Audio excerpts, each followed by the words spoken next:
I think a lot of people who are, listening to this get stamp duty or transfer duty, but it's payable within 3 months of signing a contract, right? And then if you're buying, say, off the plan, you can defer that up to 12 months. But what happens if someone buys, they sign a contract and settlement's 4 months and it's due within 3, or they buy off the plan and settlement isn't for 2 years, but it's due in 12 months?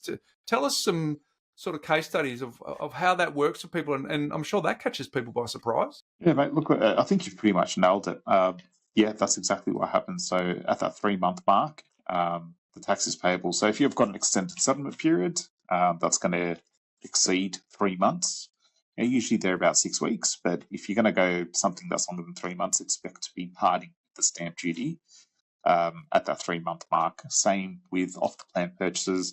That 12-month extension that you can get off the plan is only if you're going to use the property as your principal place of residence. But you're right, like it could be 2 years. Like I spoke to someone recently, and they've been just over 2 years.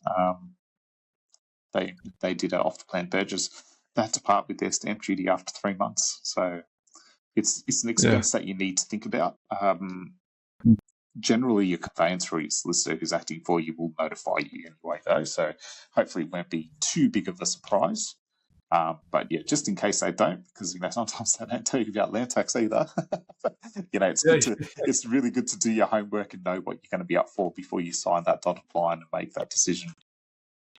And Vish, I lived in New South Wales when Bob Carr introduced a vendor tax, which was highly unpopular in terms of selling properties. But let's get a few things right. So it's payable on purchase, gift, change of beneficial ownership, and obviously we were just talking about when it's due and payable.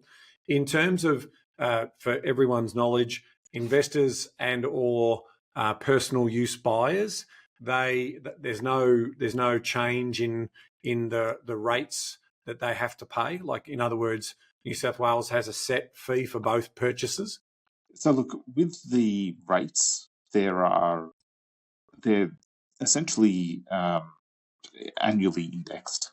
Okay, so there would have been a new set of rates published just on the 1st of July this year, and that happens every year, right?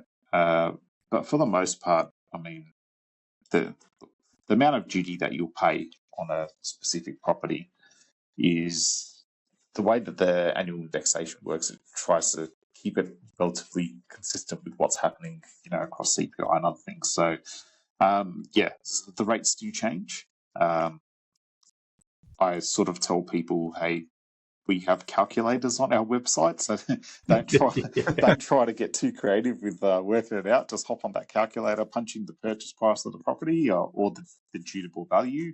If you're not actually making a purchase and you've got a valuation instead, chuck that in and get the amount from there. That's the best way to do it.